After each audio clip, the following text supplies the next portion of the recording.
5-minute member questioning.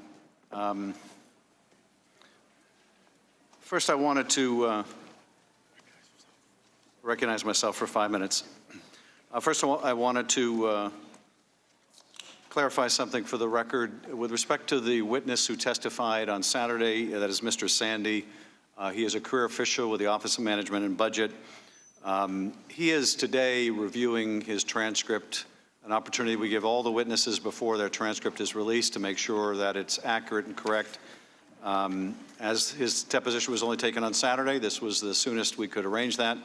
We did inform the minority yesterday that if they wish to use any of the questioning from Mr. Sandy's deposition, they could do so, and we would happily take whatever excerpts they needed even prior to the witness having the chance to go through it. They chose not to take advantage of that opportunity.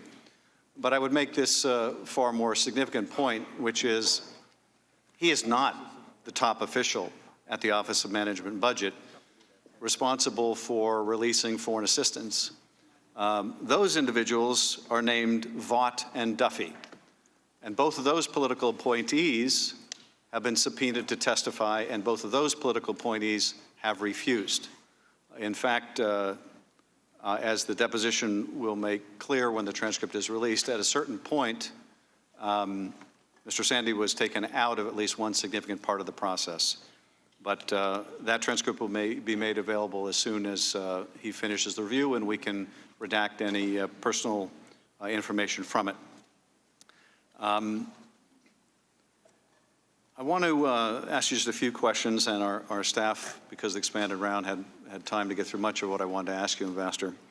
But with respect to the statement, you are going back, and I mean by you and others, Ambassador Volker and others, we're going back and forth with the Ukrainians to figure out what statement they would have to make to get the meeting, correct? Correct. And they understood they were going to have to make this statement publicly in order to get the meeting? Correct. Similarly, you testified that pretty much everyone could put 2 and 2 together and make 4, and understood that the military assistance was also conditioned on the public announcement of these 2 investigations, correct? That was my presumption, yeah. You put 2 and 2 together and you got 4. Is that right? Yes. Now, you're capable of putting 2 and 2 together, and so are the Ukrainians. They could put 2 and 2 together as well. They understood there was a hold on security assistance. There's testimony that they understood that in July or August, but it was without a doubt understood when it was made public in the newspaper. They understood that the security assistance was being held up, right? I don't know when they understood it, but presumably they did. Well, certainly once it was public, they understood the security assistance was withheld, right? Once it was public, I assume so, yes. And indeed, that was one of the issues that was brought up in that meeting between Zelensky and Pence in Warsaw. I think, as I testified previously, Chairman, I think Zelensky, if I recall, asked the question more open-ended, like, when do we get our money? Well, okay. So they understood they didn't have the money yet. It had been approved by Congress. There was a hold on it. Yep. You couldn't give them any explanation. I couldn't. Is that right? That's right. They asked. You couldn't tell them why it was being withheld, right? I could not. And if they couldn't put 2 and 2 together, you put 2 and 2 together for them because you told them in Warsaw they were going to need to make that public statement likely to get that aid released. Is that right? I said I presume that might have to be done in order to get the aid released. Because we've had a lot of argumentation here. Well, the Ukrainians didn't know the aid was withheld, but the Ukrainians found out, and then it was made abundantly clear, if they hadn't put 2 and 2 together themselves, that if they wanted that aid, they were going to have to make these statements, correct? Correct. Mr. Nunes.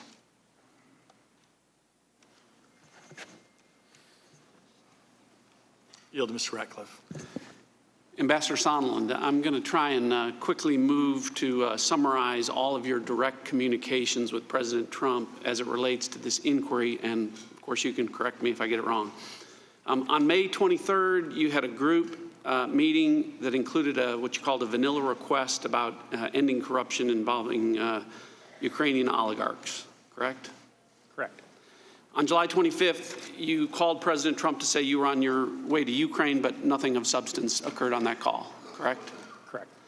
On July 26th, you had a 5-minute call at a restaurant that you didn't originally remember because it, according to your statement this morning, quote, did not strike me as significant at the time, end quote, but once refreshed, recalled that the primary purpose was a rapper named A$AP Rocky, correct? Correct.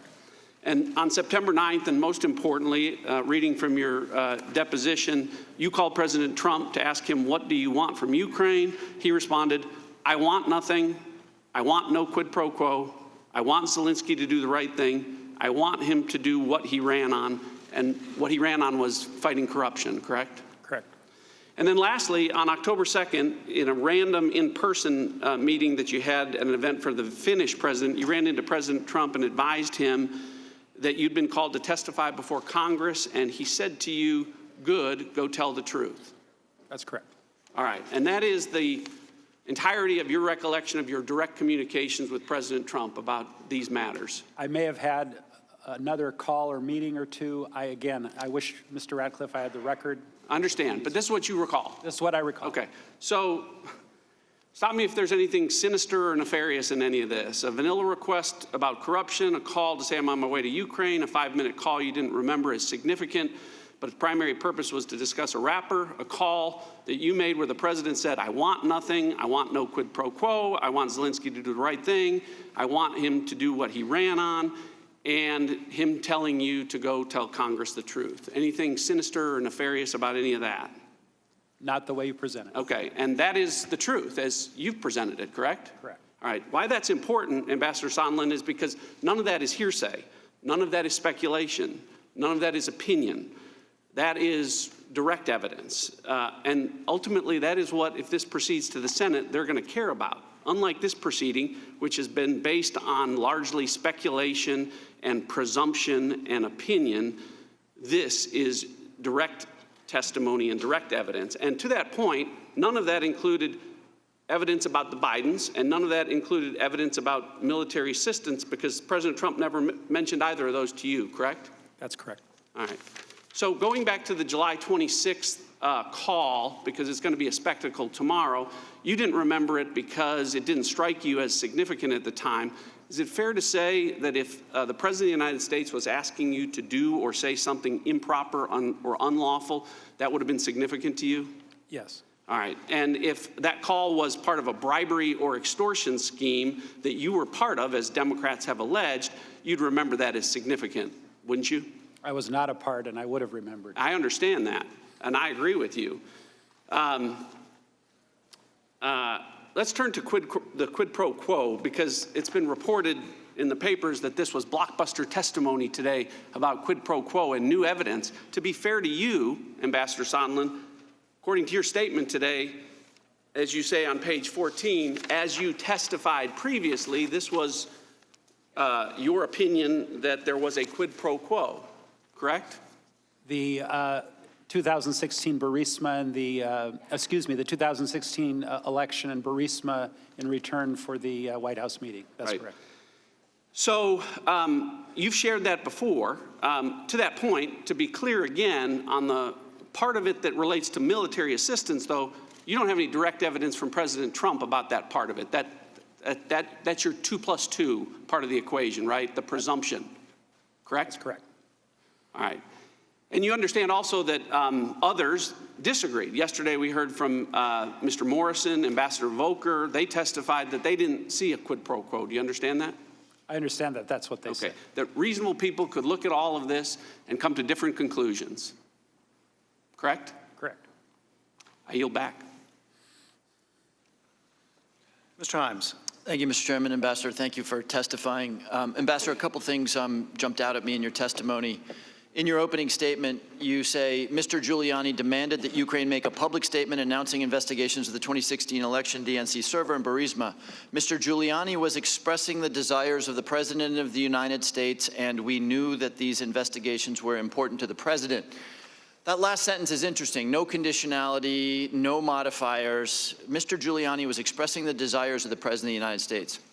Mr. Giuliani communicates in colorful and memorable terms. What did Mr. Giuliani say to you that caused you to say that he is expressing the desires of the President of the United States? Mr. Himes, when that was originally communicated, that was before I was in touch with Mr. Giuliani directly. So this all came through Mr. Volker and others. So Mr. Volker told you that he was expressing the desires of the President of the United States? Correct. And subsequently, when you saw the transcript of the July 25th conversation with President Zelensky, you put it all together, and yeah, this is the desire of the President of the United States. After I saw the July 25th readout. Right, okay. Other thing that is interesting here, the theme of your testimony today is that everybody knew and signed off, which is a little different from what we've heard, right? We've heard this from others saying that your effort out there was irregular, it was shadow foreign policy, characterized as a drug deal. And by the way, that was not a Democratic characterization, despite what Mr. Nunes says. That, of course, was the National Security Advisor of the United States characterizing it as a drug deal. What confuses me is that you have said and testified, and it's in here, that the Secretary of State was not only aware, but that he applauded you. Good work. Keep banging away.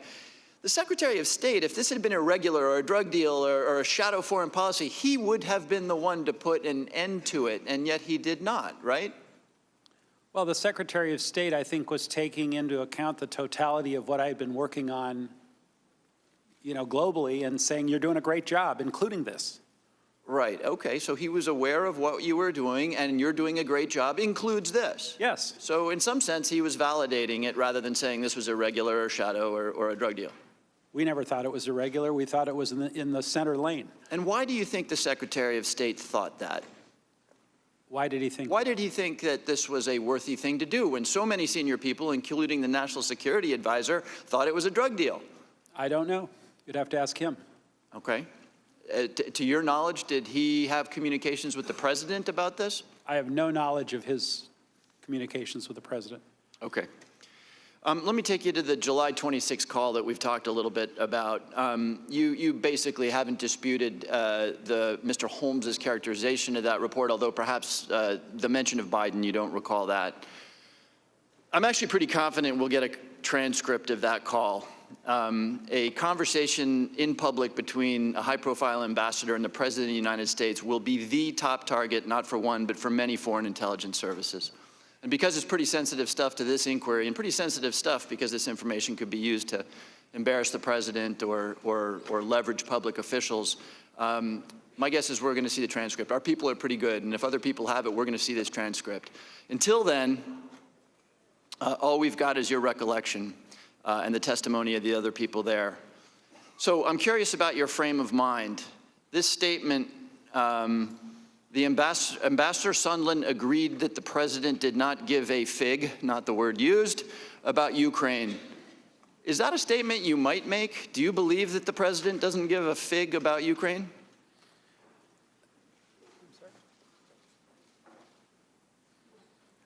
Are you, Congressman, are you referring to the call or are you referring to my conversation?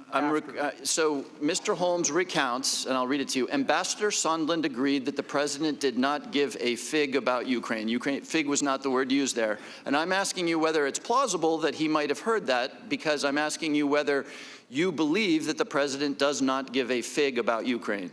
I think that's too strong. I think that based on the May 23rd meeting, the president was down on Ukraine for the reasons mentioned and would need a lot of convincing, and that's why we're pushing so hard for the meeting between the president and President Zelensky, because we thought once the two of them would meet, his impression of Ukraine, his stock about Ukraine would go up. And what about this line, and Ambassador Sondland replied that he meant, quote unquote, big stuff that benefits the president. That's what you meant by big stuff.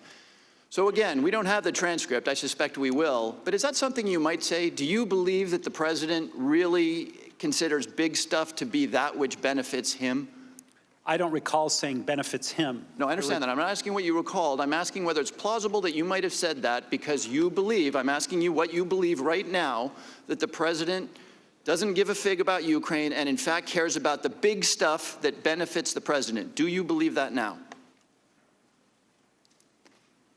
I really can't opine. Wait, I'm not asking for your opinion. I'm asking for your beliefs.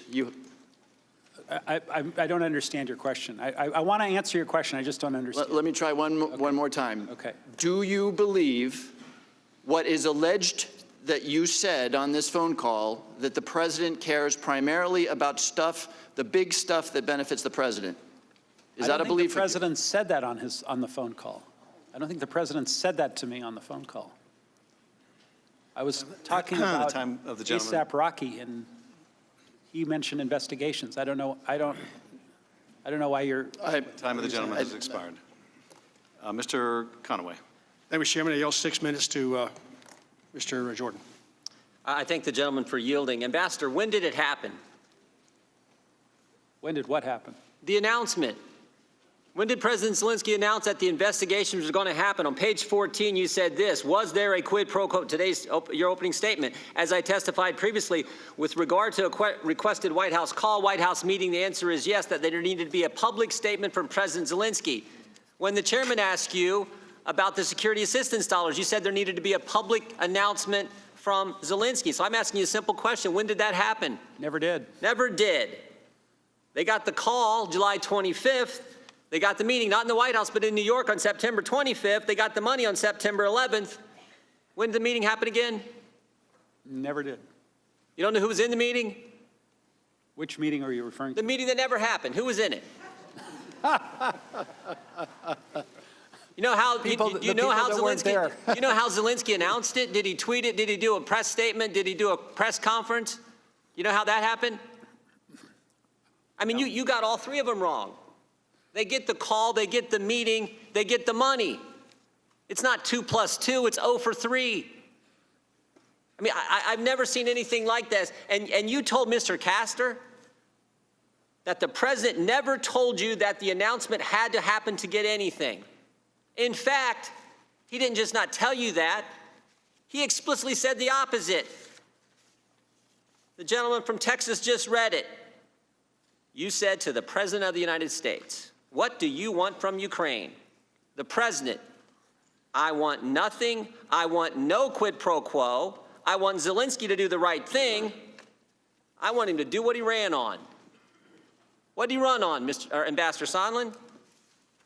Transparency. And dealing with corruption, right? That's right. Mr. Castor raised another important point. Why didn't you put that statement in your opening statement? I think you said you couldn't fit it in. Is that right? Said we might be here for 46 minutes instead of 45 minutes. It wasn't purposeful, trust me. Wasn't purposeful? No. Couldn't fit it in a 23-page opener. The most important statement about the subject matter at hand, the President of the United States in a direct conversation with you about the issue at hand, and the President says, let me read it one more time. What do you want from Ukraine, Mr. President? I want nothing. I want no quid pro quo. I want this new guy, brand new guy in politics. His party just took over. I want Zelensky to do the right thing. I want him to run on and do what he ran on, which is deal with corruption. And you can't find time to fit that in a 23-page opening statement. You know what a quid pro quo is? I do. This for that, right? Looks to me like Ukraine got that 3 times, and there was no this. We didn't do anything. Or excuse me, they didn't have to do anything. I've never seen anything like that. And this is, when the call came out, y'all remember this? When the call came out, everyone said, we're gonna, quid pro quo. There's gonna be, that was what was in the call. And of course, that didn't happen. That didn't happen. Remember what the complaint said? Remember what the memo said of the whistleblower? This call was frightening. This call was scary. All those things. None of that materialized. None of that materialized. I yield back. Ms. Sewell. Thank you, Mr. Chairman. I'd like to dig a little deeper in this quid pro quo. Did you not say in your opening statement and in previous testimony in closed-door hearing that you thought there was a quid pro quo? I thought the quid pro quo was the White House visit in return for the 2016 DNC server and Burisma investigation. So when you heard Burisma, you did not see that as code for Biden, the Bidens? I did not. When did you even know that? Is your testimony that you only realized that Burisma included the Bidens when the readout came out in September 25th? No, my testimony wasn't specific as to the date because I really don't recall the date. It was very late in the game, though. September? I don't recall the date. So if I told you that the legal definition of bribery was an event of offering, giving, soliciting, or receiving of any item of value as a means of influencing an action of an individual holding a public or legal duty, do you believe that not only was it quid pro quo, but it was bribery? I'm not a lawyer, and I'm not going to characterize what something was or wasn't legally. You also said in your opening statement that Secretary Perry and yourself, as well as Ambassador Volker, worked with Giuliani on the Ukraine matter as an express direction of the president. Is that right? That's correct. You also go on to say that we did not want to work with Giuliani. Simply put, we played the hand that we were dealt. What did you mean by that? And more importantly, what did you think would happen if you did not play that hand? I think what you're asking me is, well, you asked it. I did ask it. What would happen if we didn't? It was very fragile with Ukraine at the time. There was no new ambassador. The old ambassador had left. There was a new president, and we thought it was very, very important to shore up the relationship. In fact, you actually said, you go on to say, we all understood that if we refused to work with Mr. Giuliani, we would lose an important opportunity to cement relationships with the United States and Ukraine. So quote, we followed the president's orders. Did you see it as a directive? I saw it as the only pathway to moving forward on Ukraine. So you would say that the efforts that Mr. Giuliani was undertaking became a part of the formal Ukraine-U.S. policy? I can't opine on that. All I can tell you is the president wanted us to communicate with Mr. Giuliani. But you went on to say that you, in your opening testimony, that the suggestion that you engaged in some, quote, irregular or rogue diplomacy is absolutely false. So if in fact what Giuliani was doing was okay and proper, which is actually what you said, initially you all thought that what he was doing was not improper, right?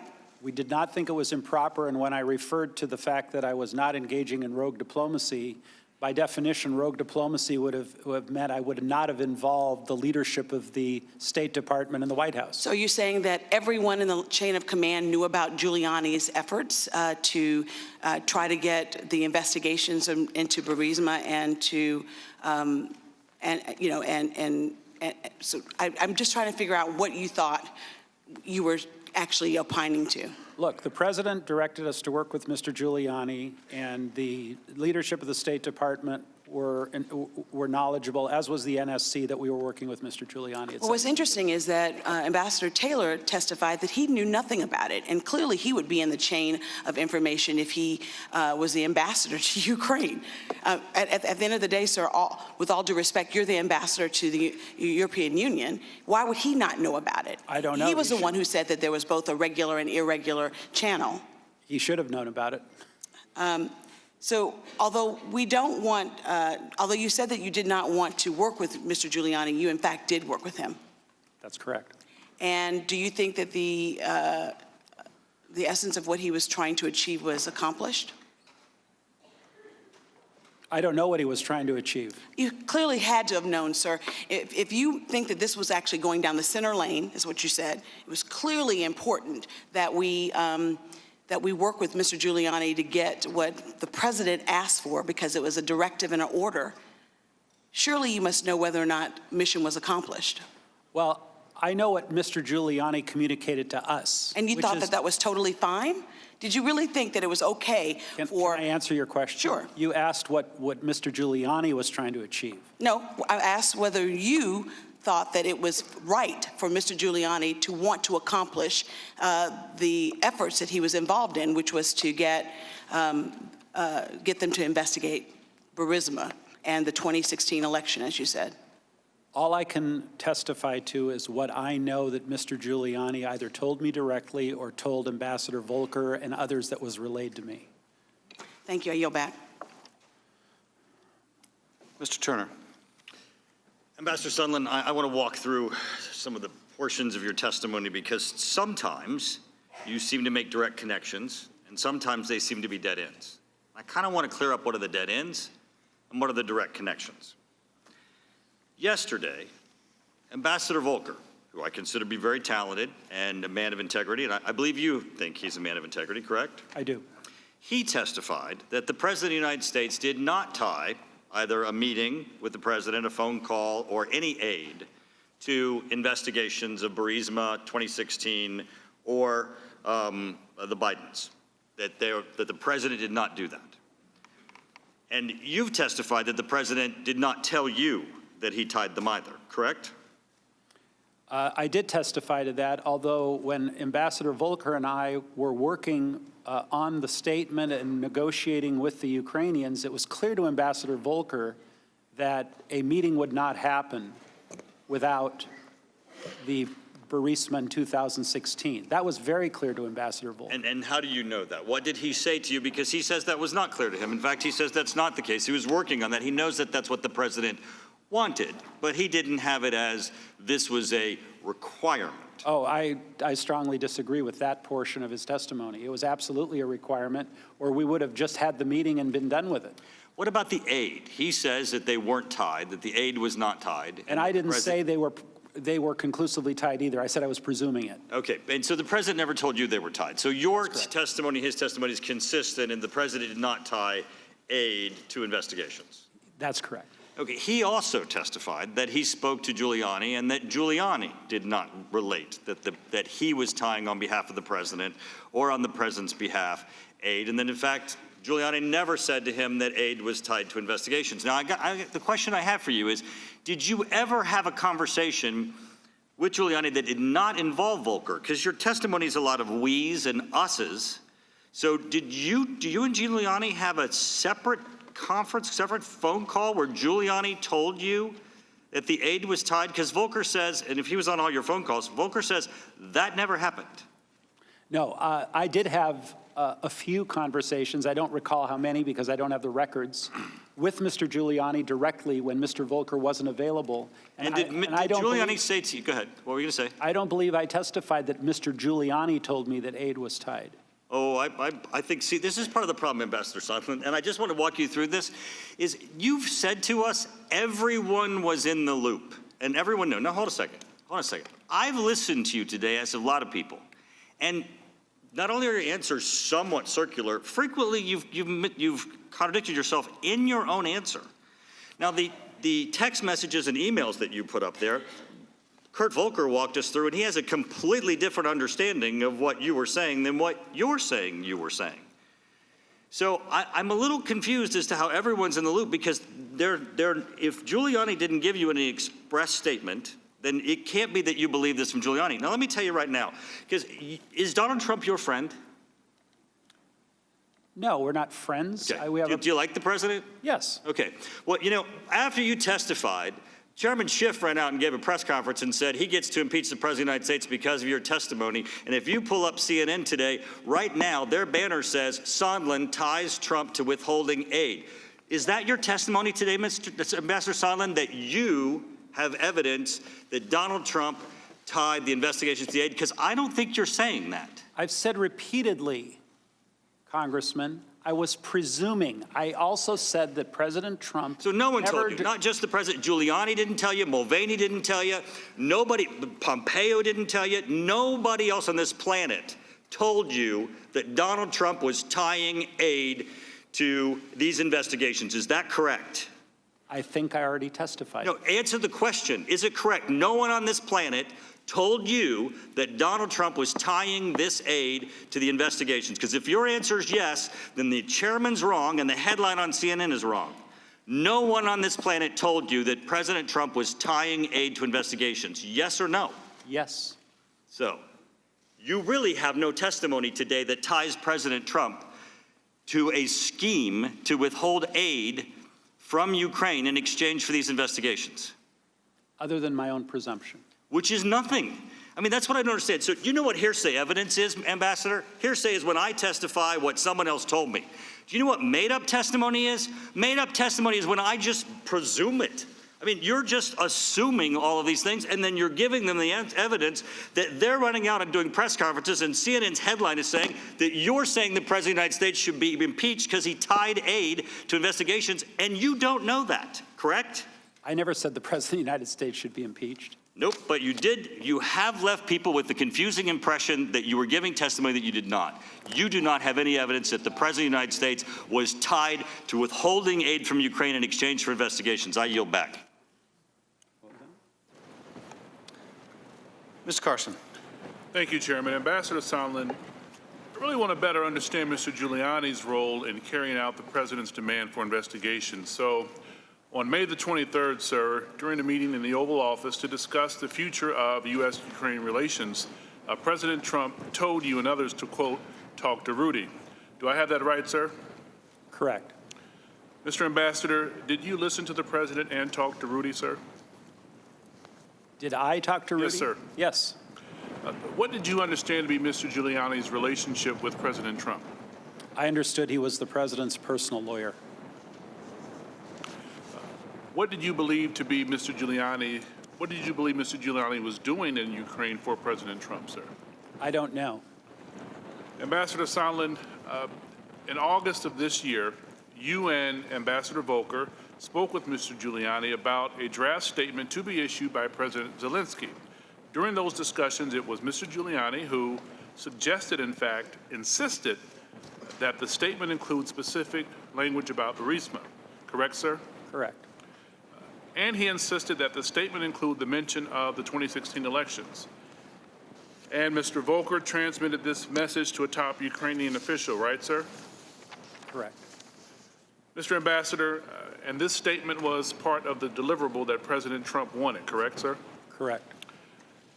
To your knowledge, sir, was pushing the Ukrainians to investigate Burisma 2016 on the Biden's part of some official State Department policy, sir? I never testified that we were pushing anyone to investigate the Bidens. I said Burisma. You were involved in Ukrainian policy, right, sir? I told you what my role was, which was quite limited and focused.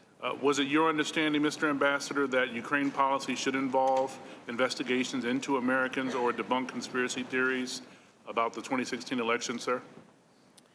What I testified was that in order to get President Zelensky a White House visit, Mr. Giuliani conveyed the notion that President Trump wanted these announcements to happen. Of course it was not. It was a part of the president's political agenda, and it was done to benefit the president personally and politically. Were you following the president's orders, Mr. Ambassador? I was following the president's direction to speak with Mr. Giuliani. Thank you, sir. Mr. Chairman, I yield back. I thank the gentleman for yielding. Just want to point out a couple things, Ambassador, in response to my colleagues. My colleagues seem to be under the impression that unless the president spoke the words, Ambassador Sondland, I am bribing the Ukrainian president, that there's no evidence of bribery. If he didn't say, Ambassador Sondland, I'm telling you I'm not going to give the aid unless they do this, that there's no evidence of a quid pro quo on military aid. But nonetheless, Ambassador, you've given us a lot of evidence of precisely that conditionality of both the White House meeting and the military assistance. You've told us, Ambassador, have you not, that you emailed the Secretary of State and said that if these investigations were announced, the new justice person was put in place, that the Ukrainians would be prepared to give the president what he wants, and that would break the logjam. You've testified and showed us documents about this, have you not, Ambassador? I have. And in your written statement, you say that the logjam you're referring to includes the logjam on security assistance, correct? Correct, as my presumption. Yes. And we also have seen, and you testified, that you have also seen Ambassador, or rather Acting Chief of Staff Mulvaney himself acknowledge that the military aid was withheld in part over the investigation into 2016 that you've talked about. You referenced that as well, correct? Correct. Now, they also seem to say that, well, they got the money. The money may have been conditioned, but they got the money. Yes, they got caught. They got caught. Now, they still don't have the White House meeting. They made no statement. They got no meeting. The statement on the investigations was the condition to get the meeting. They didn't make the statement. They got no meeting. But they got caught. You're aware, aren't you, Ambassador, that 2 days before the aid was lifted, this inexplicable aid was lifted, Congress announced it was investigating this scheme. You're aware of that, aren't you, Ambassador? I am now, yes. Dr. Wenstrup. Thank you, Mr. Chairman. Mr. Chairman, I'd like to address something, a claim that you made this morning, claiming that Republicans deny Russian attempts to influence our elections. That is false, and you know it. In this committee, the Intel Committee, not the Impeachment Committee, but in this committee, time and time again, we all agreed that Russia has tried to influence American elections as far back as the Soviet Union. So I wish you would quit making that comment. Yesterday, we established with Mr. Volker something quite obvious. More than one country can try to influence our elections. See, Mr. Schiff, we didn't agree with your Russian collusion narrative, your DNC Clinton campaign coup attempt that occurred in conjunction with members of the FBI and DOJ and foreign sources, something that you have conveniently ignored as chairman of the Intelligence Committee, as you became the chairman of the Impeachment Committee. But in this process today, I'm interested in facts. I'm not a prosecutor or a defense attorney. I'm not an attorney like Mr. Turner. Ambassador Sondland, you honestly have used the words presumed, presumption, presuming, some form of the verb to presume repeatedly today. And today you said that was the problem, Mr. Goldman.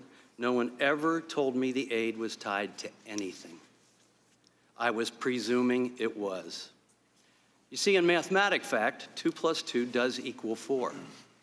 But in reality, 2 presumptions plus 2 presumptions does not equal even 1 fact. And the fact is, the president did tell you, Ambassador Sondland, no quid pro quo.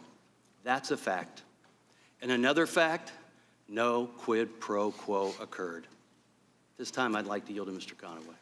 Thank you, Chairman. Mr. Chairman, I'd like to unanimously consent to enter into the record a Washington Post article from today that headline, Schiff's claim that the whistleblower has a statutory right to anonymity received 3 Pinocchios. Pinocchios meaning that, well, we all know what Pinocchios mean. The interpretation of that would be that, 2 interpretations. The one that my colleagues on the other side would argue is that we're trying to protect the whistleblower. An equally valid and credible interpretation is that there's something to hide, and that this unlevel playing field that's been created by the chairman's insistence that there is a statutory right to anonymity maintains that unlevel playing field and the advantages that gives them. Now, the chairman also announces at every hearing that he will not tolerate, and I agree with him, any witness intimidation, any threats, or any issues of trying to bully a witness. Ambassador Sondland, have you, your family, or your businesses received any threats or reprisals or attempts to harm you in any way? Many. Could you give us an example or 2? We have countless emails, apparently, to my wife. Our properties are being picketed and boycotted. Let's explore that one. Our own colleague, Congressman Earl Blumenauer from Oregon, has in fact called for a boycott of your hotel chains or your hotels in Oregon. I'm assuming he believes that that will harm you to the point that you will then be bullied into doing whatever he wants done. Now, my colleagues and I know that using the word bully and Earl Blumenauer in the same sentence is a bit over the top. But nevertheless, he intended to harm you and your business. Is that what you would surmise? That's my understanding. And that the boycotts, his call for boycott gave rise to demonstrations in front of your hotels that made your customers have to weave in and out of the demonstrators to try to actually get into the hotels? As I understand, they're going on as we speak. Well, the words are better put by a couple of other Oregonians. It says, Congressman Blumenauer's irresponsible attempt to hurt a homegrown business that supports hundreds of jobs in our local economy is just shameful and ought to be an outrage to all Oregonians. Some fellow named McDermott. And then a lady named Ellen Carmichael, who I believe works for you, said, "We are saddened to have our Congressman Earl Blumenauer call for a boycott that would put the livelihoods of thousands of his constituents in peril. The attack on our employees is unwarranted." And I couldn't agree more, Mr. Ambassador. Mr. Blumenauer should not be using the vast influences that we as members of Congress have to bully you and your businesses and to harm the hundreds or thousands of employees that operate in your business by trying to take business away from you, to force you into doing something that they wanted you to do, which is actually testify, and you've actually done that. But that's a shame for that. And I'm hopeful that my colleagues on the other side of the aisle will join me in saying, Mr. Blumenauer, you really shouldn't be using your congressional influence to try to bully and threaten a witness before these proceedings. That is just wrong. And I'm going to look forward to my colleagues' response, and I yield back. Thank you, Congressman. Ms. Spear. I was somewhat humored by your request that Mr. Blumenauer not bully to get something done when all we're talking about is the president bullying to get something he wants done. But having said that, I'd like to clarify one point about the whistleblower protection from the article that Mr. Conway just provided. The law reads, expressly restricts the Inspector General's office from disclosing whistleblowers' identities. It says, quote, "The Inspector General shall not disclose the identity of the employee without the consent of the employee unless the Inspector General determines that such disclosure is unavoidable during the course of the investigation or the disclosure is made to an official of the Department of Justice responsible for determining whether a prosecution should be undertaken." Unquote. That appears to be the lone statutory restriction on disclosing a whistleblower's identity, applicable only to the Inspector General's office. We found no court rulings on whether whistleblowers have a right to anonymity under the ICWPA or related statutes. Vladeck said it is nonetheless a best practice to avoid disclosure of the Ukraine whistleblower's identity, given the concerns about retaliation. McCulloch said, "We've stepped into bizarro land when senior policymakers are trying to yank a CIA employee into the public spotlight in retaliation for making a whistleblowing complaint, especially when they are credible threats to that employee's personal safety." And I don't know why our colleagues on the other side of the aisle— Would you lady yield? No, I'm afraid I only have 3 minutes and I have some other issues, but thank you. Well, the end of the Mr. article does go through that and also says it's 3 Pinocchios in spite of that conversation. Well, the President of the United States has 5 Pinocchios on a daily basis, so let's not go there.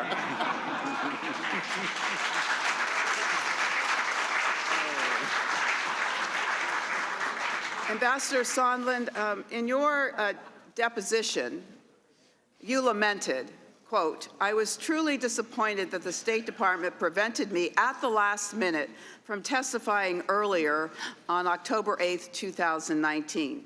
But your issuance of a subpoena has supported my appearance here today, and I'm pleased to provide the following testimony." So it is clear that the White House, the State Department, did not want you to testify at that deposition. Is that correct? That's correct. And since then, you have on numerous occasions during your opening statement today indicated that you have not been able to access documents in the State Department. Is that correct? Correct. So you have been hampered in your ability to provide testimony to this committee. Is that correct? I've been hampered to provide completely accurate testimony without the benefit of those documents. In terms of your conversations with the President of the United States, what percentage of your conversations were about Ukraine as compared to your other duties? I don't recall. Well, and you've only had 6 conversations or 7 conversations with the President, you said.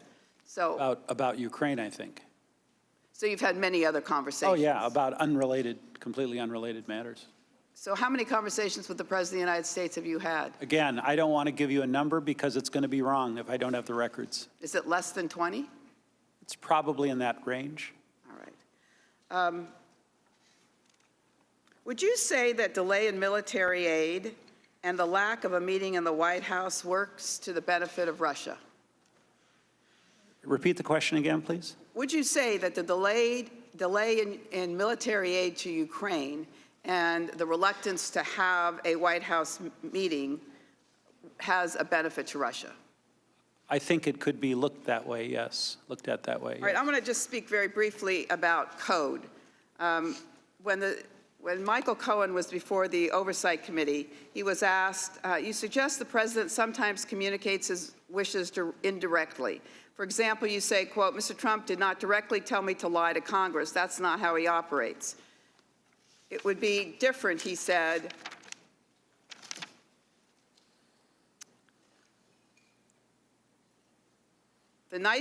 he doesn't give you questions. He doesn't give you orders. He speaks in code.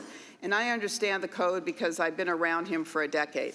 So do you think that the president was speaking in code when he would talk about wanting investigations? I can't characterize how the president was speaking. Every conversation I've had with the president has been fairly direct and straightforward. All right, with that I yield back. Mr. Stewart. Mr. Chairman, I have a unanimous consent request.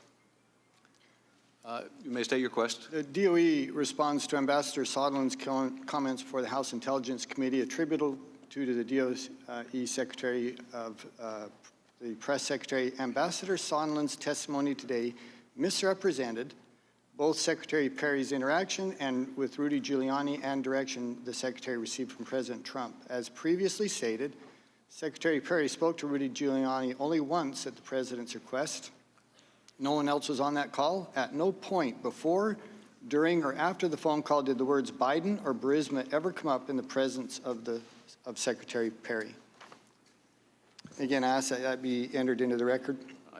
Without objection, although I would note that they've also refused to come and testify under oath. The American people expect a lot of things out of politics. Arguments, protests, we certainly see that. Clash of principles and ideas. I think sometimes eventually they actually would like to see some compromise.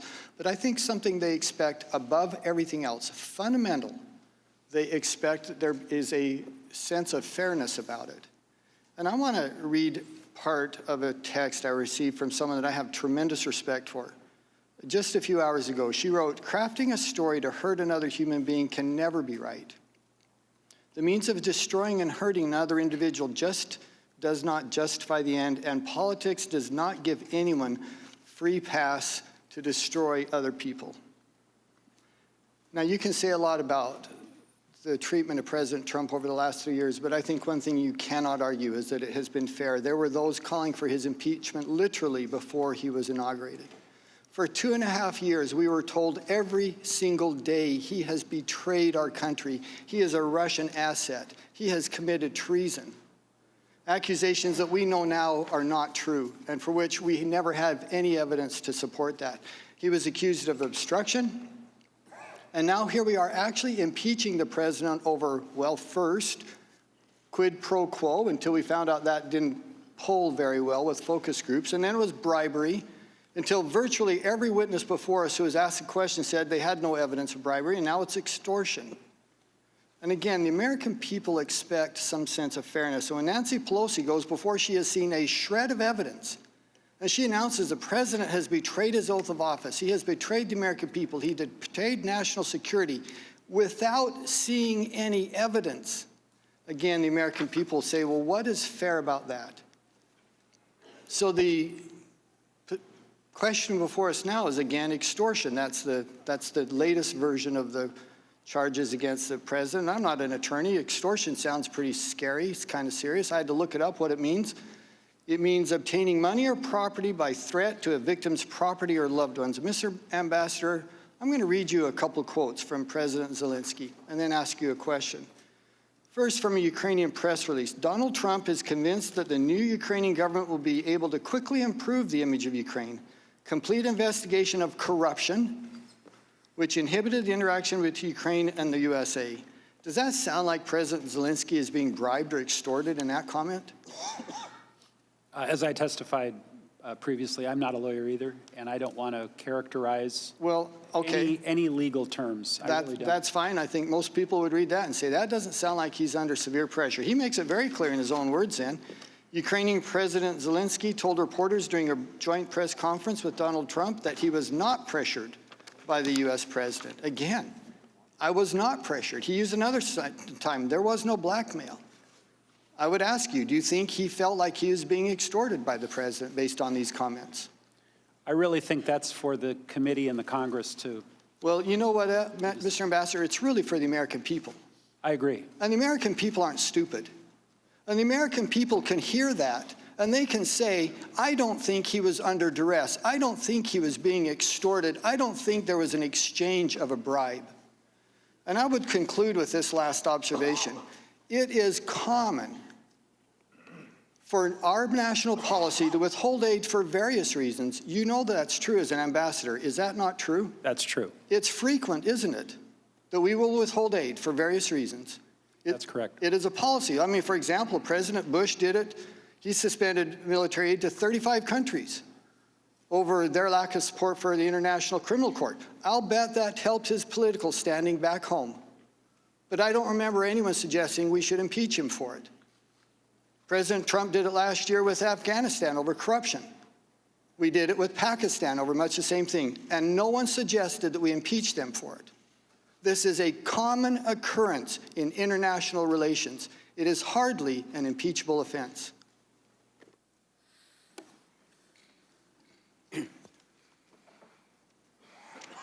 Time of the gentleman has expired. Mr. Quigley. Thank you, Mr. Chairman. Thank you, sir, for being here today.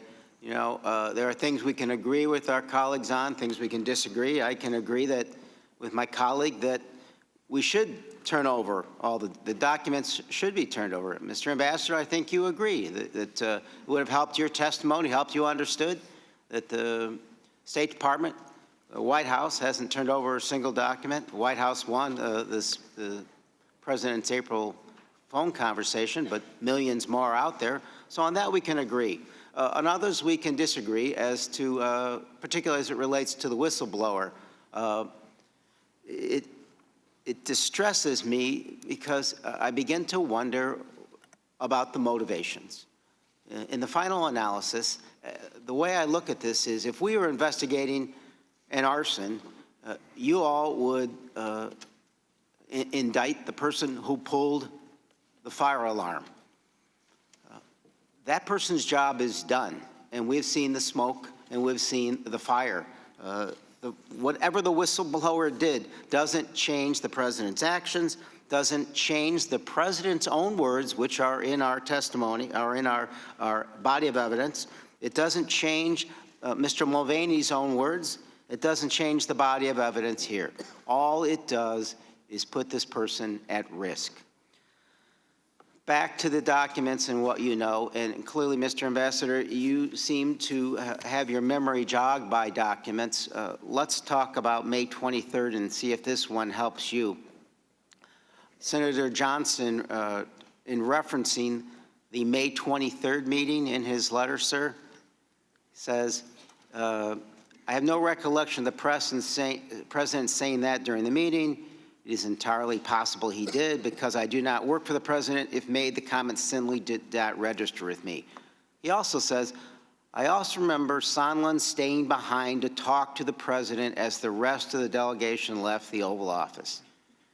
Sir, do you recall this later conversation and what you and the president discussed? I do.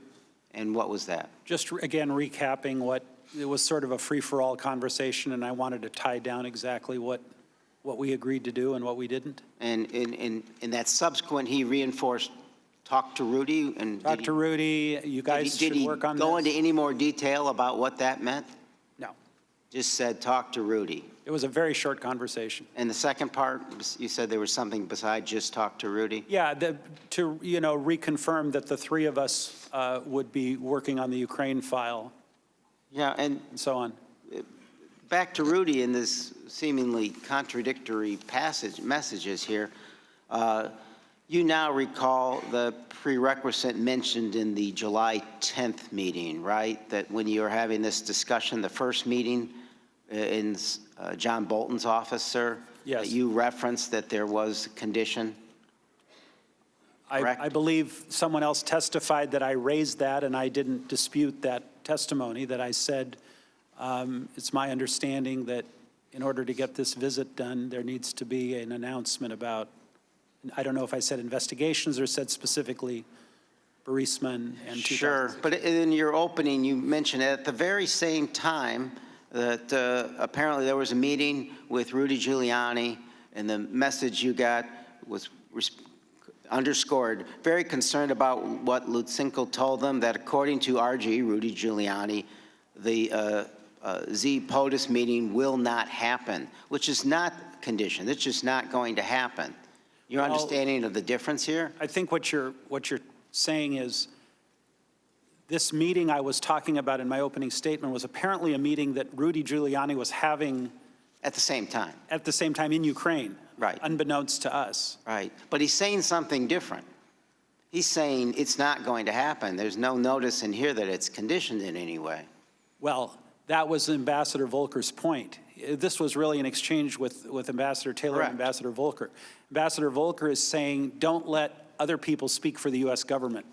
That was his point. But if Rudy is following the directions and he's saying what he's saying here, and you're also following directions, right? And you're saying it's conditioned, who's giving you the instructions to say what you're saying? That's why we thought it was problematic to work with Mr. Giuliani. Exactly. But who did you work with to say the things that you said? Did you have conversations with the Chief of Staff, with Secretary Pompeo to say what you were saying? You didn't just say this on your own. Are you talking about in the July 10th meeting? That's correct. Oh, yeah, with Ambassador Volker, because at that point, Ambassador Volker was the one in touch with Mr. Giuliani, not me. But you had no direct conversations with Mr. Mulvaney about this or Secretary Pompeo to make this condition statement? Only the texts and emails that I've already reviewed. Thank you. My time is up.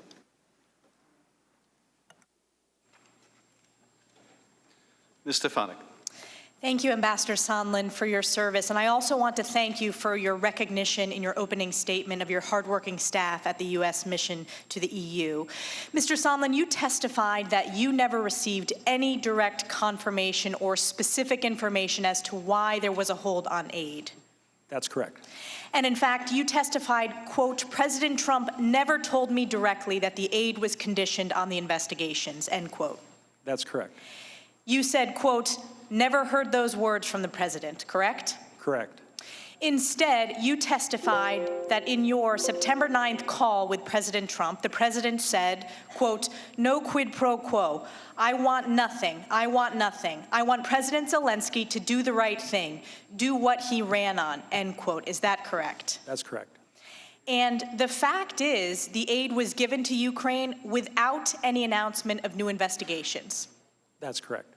And President Trump did, in fact, meet with President Zelensky in September at the United Nations, correct? He did. And there was no announcement of investigations before this meeting? Correct. And there was no announcement of investigations after this meeting? That's right. And you've been very clear when Chairman Schiff has asked you broadly about investigations. You've corrected that to say specifically your understanding of investigations are investigation into the 2016 elections and investigations into Burisma. Is that correct? That's correct. And are you aware that during the Obama administration, the U.S. partnered with the UK and Ukraine on an investigation into the owner of Burisma as part of Ukraine's anti-corruption efforts? I became aware of it today during the hearing. Other witnesses have testified, but yes. And in fact, the Obama administration's State Department was concerned about the potential appearance of conflict of interest with Hunter Biden serving on the board of Burisma because they raised this as they were preparing Ambassador Yovanovitch for her Senate confirmation. Are you aware of that? I'm not aware of it. She testified, when I asked her that question, both in the open hearing and the closed deposition. And I've asked most of our witnesses this, and every witness I've asked has said yes, and I want to ask you this today. Do you believe that Hunter Biden having a position on the board of Burisma has the potential appearance of a conflict of interest? I don't want to characterize Hunter Biden's service on the board one way or another. I just don't know enough. So you disagree with every other witness that has answered yes, there is a potential appearance of a conflict of interest? Well, you asked if there was a conflict or an appearance of potential, my quote was, the potential appearance of a conflict of interest. I didn't hear the word appearance. Well, clearly it's an appearance of a conflict. Correct. Clearly, it is an appearance of conflict of interest. Again, this is something that every witness has answered yes to or agreed with it could have a potential appearance, and yet we are not allowed to call Hunter Biden to answer questions in front of this committee. Thank you again for your truthful testimony today, and I yield back. Thank you. Mr. Swalwell. Ambassador Sondland, you were told by the president and others to not show up. You showed up. I think that says a lot about you, and I think history will look kindly on you doing that. But there are consequences to that, and just a couple hours ago, President Trump was asked about you, and he said, "I don't know him well. I have not spoken to him much. This is not a man I know well." Is that true? It really depends on what you mean by know well. We are not close friends. No, we have a professional, cordial working relationship. And in that working relationship, he knows who you are? Yes. And he has spoken to you often? What's often? Well, you said at least 20 times. Okay, if that's often, then it's often. And you donated $1 million to his inaugural committee, is that right? I bought a VVIP ticket to the inauguration. That's a lot of money, isn't it? It's a lot of money. And after that, the president makes you ambassador to the European Union. Eventually, the ambassador to Ukraine is removed. And as you told us in your deposition, you become a central figure as it relates to Ukraine. That's a pretty big responsibility, right? Well, I don't know that I said I was a central figure. I was one of several people who were tasked to work on the Ukraine file. And would you ever, in that big responsibility, take any actions that were not authorized by President Trump? Well, by President Trump or the leadership in the State Department. Were you ever hauled into the leadership of the State Department for any actions you had taken around your work on Ukraine? No. As to Rudy Giuliani, on May 23rd, the president told you, talk to Rudy. You talked to him a couple times. As you told us in September, talked to the president a couple times. Did the president ever say to you, stop talking to Rudy? No. Did he ever say, don't any longer talk to Rudy? No. On Ukraine, you said that you were playing the hand you were dealt. President Trump was the dealer, wasn't he? President Trump was what? The dealer. In your metaphor, you were playing the hand you were dealt. The dealer is President Trump, is that right? I'll recharacterize your question by saying we followed the direction of the president because that was the only pathway to working with Ukraine. On page 4 of your testimony, you said, given what we knew at the time, what we were asked to do did not appear to be wrong. And you would agree now, Ambassador, knowing what you know now, what you did not know at the time, there are some things around Ukraine that were wrong. I agree. So let's take out any leveraging of security assistance over the Ukrainians and a White House visit. Would you agree that it is wrong for the President of the United States to ask the leader of a foreign government to investigate the President of the United States' political opponent? Yes. Would you agree that in addition to making that request for an investigation, leveraging a visit at the White House that a foreign government leader desperately needs is also wrong? Leveraging in what respect? A meeting at the White House. If someone really needs a meeting at the White House to show their legitimacy to their people, that leveraging that meeting and asking for an investigation would be wrong. Well, to be candid, Congressman, every meeting at the White House has conditions placed on it. I've never worked on a meeting at the White House that doesn't have a host of conditions placed. But if one of those conditions is to investigate a political opponent, you would agree that would be wrong? The political opponent, yes, but making announcements or investigations per se, no. And if you asked a foreign government leader to investigate your political opponent, leveraged a White House meeting, and leveraged security assistance, in this hypothetical, you would agree all three of those are wrong? In the hypothetical, yes, I would agree. Now, you, before becoming an ambassador, worked as a businessman, and I presume you worked on a lot of deals, is that right? Correct. Involving millions of dollars? Correct. You work for a guy now who wrote a book called Art of the Deal, is that right? I do. And State Department employees have told us that they don't want to make legal definitions around what occurred with the White House meeting being leveraged against the investigations, but you plainly call it a quid pro quo. Is that right? I did. And finally, one final hypothetical. If someone walks through those two doors wearing rain boots, a raincoat, and holding an umbrella with raindrops falling off of them, do you have to see outside that it's raining to presume or conclude that it might be raining outside? I understand your hypothetical. I yield back. Thank you. Ms. Hurd. Thank you. Mr. Ambassador, good to see you. Good to see you.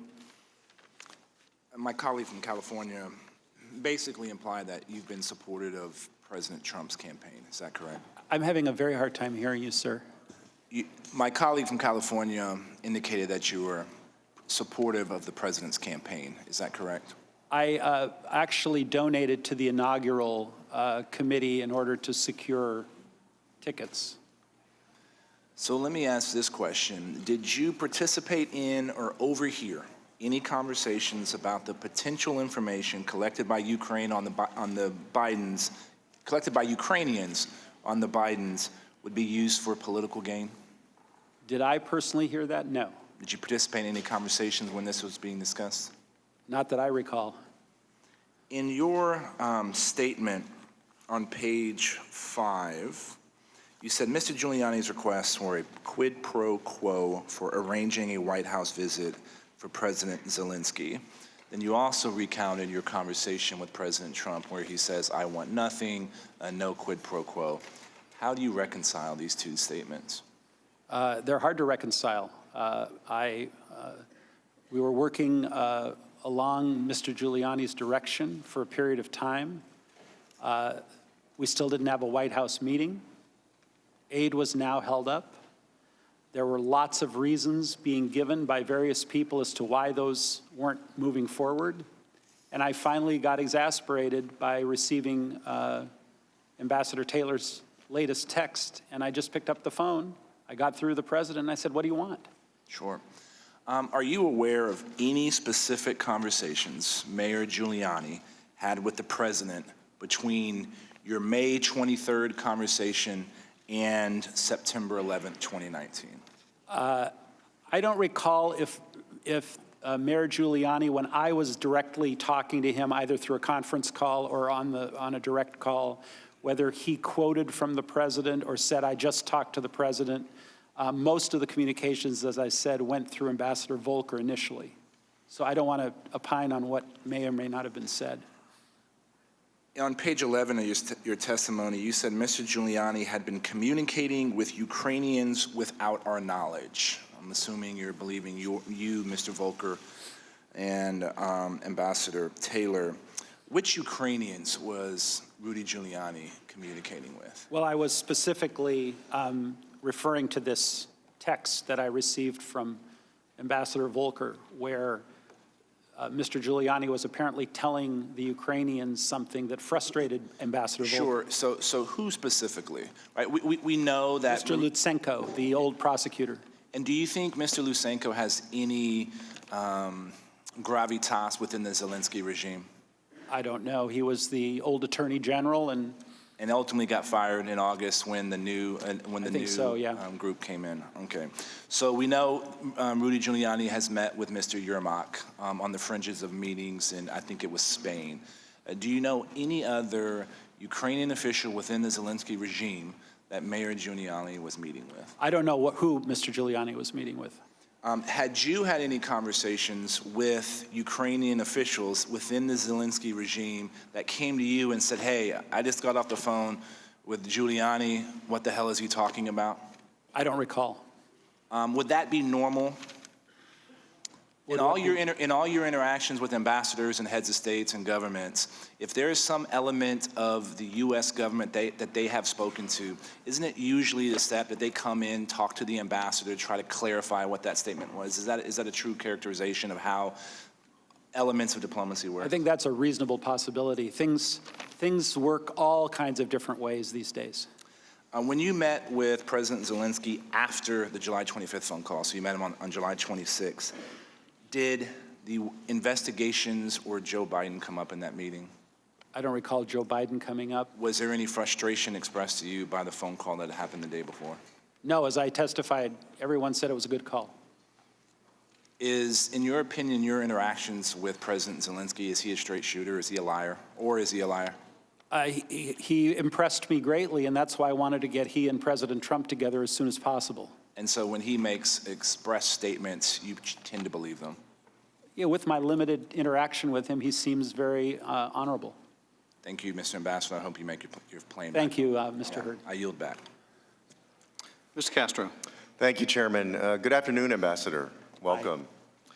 Others close to President Trump have made it clear that investigations were in fact part of the conditions for U.S. assistance to Ukraine, including Rudy Giuliani and Mick Mulvaney, the acting chief of staff. So Ambassador Sondland, at a press conference on October 17th, acting White House Chief of Staff Mick Mulvaney discussed his belief that it's entirely appropriate to politicize U.S. foreign policy. Ambassador, how often did you speak or meet with Mr. Mulvaney? Again, based on my lack of records, I'm going by a bad memory. Just based on your memory. I only think I had one formal meeting with Mr. Mulvaney, and it had nothing to do with Ukraine. It had to do with a completely unrelated matter.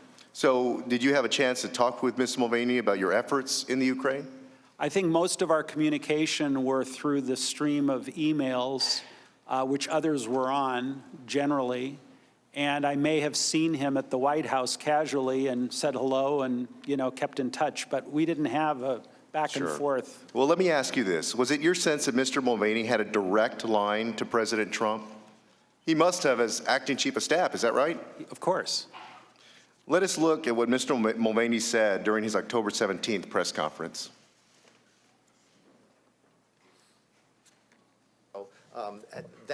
Those were the driving factors. Did he also mention to me in the past the corruption related to the DNC server? Absolutely, no question about that.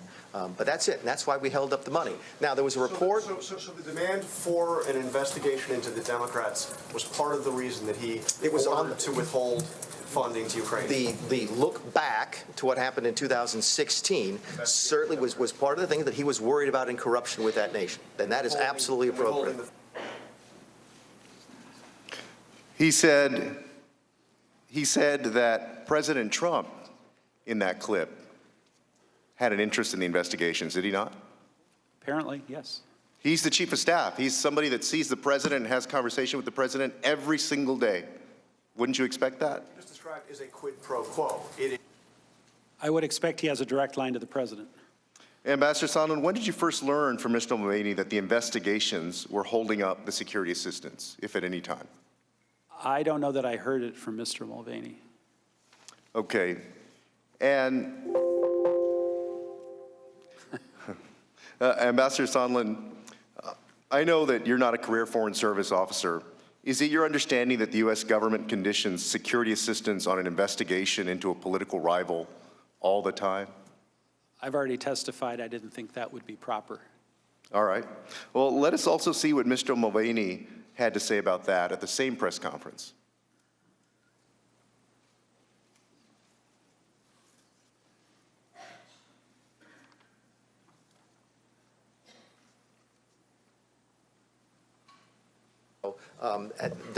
Those were the driving factors. Did he also mention to me in the past the corruption related to the DNC server? Absolutely, no question about that. But that's it, and that's why we held up the money. Now, there was a report. I'll just go ahead and read it for you because this thing. I'll read it. He says, and I have news for everybody. Get over it. There's going to be political influence in foreign policy. Knowing what you know now about what was intended with Ukraine, do you agree with Mr. Mulvaney that there's just going to be political influence in foreign policy, or that we should all just get over it and allow a president now or later to investigate a political rival and ask a foreign government to do that? Do you agree with Mr. Mulvaney? I think there's a big difference between political influence and investigating a rival, because politics enters into everything relating to foreign policy. So, but you disagree that you agree that the president should not be allowed to ask for the investigation of a political rival? In the context of what was going on in Ukraine, I believe that the president should not investigate a political rival in return for a quid pro quo. And part of the way that you figured out that all of this stuff that was going on, that you were part of something that was basically wrong, is because in the July 25th phone call, the president himself, he didn't tell you, we don't know if he told Rudy Giuliani or not, because Rudy Giuliani won't come in here. He said directly to the president of Ukraine that he wanted the Bidens investigated. Wasn't that your reading of the call? First of all, I don't believe that I was a part of something that was wrong, because based on what I knew, I thought we were operating well within the center lane of proper U.S. diplomacy. I yield back. Mr. Ratcliffe.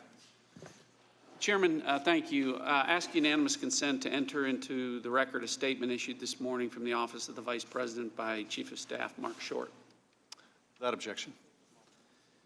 Ambassador Sondland, I'll be brief. In anticipation of Mr. Holmes's testimony tomorrow about this July 26 phone call that he overheard at a cafe in Kiev that you had with President Trump, he overheard that even though the call was not on speakerphone, correct? I don't believe so. All right. Was it an open-air cafe? It was outdoors. One of the points that my Democratic colleagues keep making is that David Holmes's prior testimony, which he'll apparently confirm tomorrow, is that President Trump said that he doesn't give a blank about Ukraine. You heard that earlier? That was not on the phone call. I don't think he testified that was on the phone call. I think he was testifying that I summarized the phone call, and I don't recall saying that. And you have no recollection of that? I don't. Yeah. Even if it was true, there's nothing wrong with that, to have an opinion about. He can have whatever opinion he wants about Ukraine. It's all part of the narrative that President Trump is a bad guy, that he doesn't care about the Ukrainians. But it seems to me, Ambassador Sondland, that nothing says you care more about the Ukrainians than sending Javelin anti-tank missiles. Do you agree with me? I agree that sending Javelin anti-tank missiles is something the Ukraine wanted and needed. Certainly, those work a lot better in stopping Russian tanks than the blankets that were sent by the Obama administration. Your point is taken. I'll yield back. Thank you. Mr. Heck. Thank you, Mr. Chairman. And Ambassador, thank you for your stamina, sir. I have a few quick, fairly easy questions. You would agree, would you not, sir, that foreign interference in our elections is or can be a threat to our democracy? Under certain conditions, yes. There are conditions under which their interference is not a threat? I'm sorry, did you say foreign interference? Yes. Always, sorry. And do you also agree that identifying and preventing that interference should be a priority of the federal government? It should be one of its priorities. And when you were assisting President Trump in his effort to obtain those investigations, did you at all realize that those investigations could in fact impact the 2020 election? No. Do you believe, sir, that it is appropriate, ever appropriate, to invite, press, bribe, or coerce foreign interference in our elections? No. Thank you. I want to refer to something that you said in your opening statement. As I previously testified, had I known of all of Mr. Giuliani's dealings or of his associations with individuals now under criminal indictment, I would not have acquiesced to his participation. It's hard to read that without believing that you thought that what he was doing was either wrong or that he was not reputable. Fair? Well, with 20/20 hindsight, that's fair. Yes. You've testified here today that you also came to believe that the request for investigations into Burisma was in fact a request to investigate the Bidens, both former Vice President and Hunter. And indeed, the transcript of the July 25th call makes specific reference to that, including Hunter Biden. And today, even the ranking member said we could clear all this up if we could have Hunter Biden. And I have a simple question. What Ukrainian law did Hunter Biden violate? I'm not aware. What evidence is there that he may have violated any Ukrainian law? I'm not aware. That's because there is none, sir. Finally, also from your opening statement, you said, as you know, I have already provided 10 hours of deposition testimony. I did so despite directives from the White House and the State Department that I refused to appear as many others have done. I agreed to testify because I respect the gravity of the moment, and I believe I have an obligation to account fully for my role in these events. By obligation, you mean simply your legal obligation, or did you mean something bigger? Well, both my legal obligation and my moral obligation. Your moral obligation. I actually want to present an alternative theory. Your family came here escaping the Holocaust via Uruguay, and your parents moved Lucy and later you here, where, frankly, you've been an American success story through dint of hard work and innovation, good idea, a knack to hire the right people, and some luck. You've built a considerable, successful business, one that I know for a fact would make your parents proud. They came here because they knew that it was here that they could have freedom that they had not enjoyed, security that they had not enjoyed, an opportunity that they had not enjoyed. And no doubt, on some level, you're grateful, and it's created a sense of patriotism in you. Is that fair to say? Very fair. Why then, sir, with your courage to come before us, does that same standard not apply to Mr. Mulvaney, Mr. Duffy, Mr. Pompeo, Mr. Bolton, Mr. Vogt, Mr. Giuliani? Why shouldn't those same sentiments beat within their hearts to do their patriotic duty and do what you have done, sir? Indeed, why doesn't that same standard apply to the President of the United States? I wish I could answer. I suspect you can't because there is no good answer. But I do appreciate your willingness to come here today. With that, I yield back, Mr. Chairman. Thank you, Congressman. Mr. Jordan. Thank you, Mr. Chairman. I ask unanimous consent to enter into the record a statement from Chief of Staff Mick Mulvaney. Without objection, we haven't seen all these statements, but I presume they are accurate and no objection. Thank you. Ambassador, President Trump's not a big fan of foreign aid. Is that right? I don't know if that's a fair characterization. I think he's careful. He's expressed concerns about foreign aid going to certain countries. Okay, fair enough. And he knew Ukraine was corrupt. Is that right? He believed Ukraine was corrupt. Yeah, and he wanted Europe to do more? Definitely. Definitely wanted Europe to do more. And the president had a belief that Ukrainian government officials, some senior Ukrainian government officials, supported his opponent in 2016. I won't go into all the details, but I think of the one member of parliament who said the majority of Ukrainian politicians want Hillary Clinton to win. So he had that belief as well. And obviously he understood what was happening.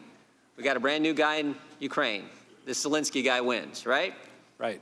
And his party takes over, and President Trump wants to see, with all these other things that are of concern to him, he wants to see if this new guy is actually, as I like to say, the real deal, a real reformer, and actually going to deal with the corruption problem. So aid gets held up for 55 days. Gets held up on July 18th, and then is released on September 11th. But it seems to me more important than the 55-day pause is the 14 days when Ukraine realized aid was held up on the 29th. We've now had you testify to that. The two witnesses yesterday testified that, the Politico article. So aid gets held up on Ukraine learns aid is held on August 29th, and then, of course, released on September 11th. In those 14 days, there are 3 important meetings with senior government officials and President Zelensky. There's the August 29th meeting between Ambassador Bolton and President Zelensky. There's the meeting September 1st that you're a part of. Vice President Pence meets with President Zelensky. And then there's the meeting on September 5th where U.S. Senators Murphy and Johnson meet with President Zelensky.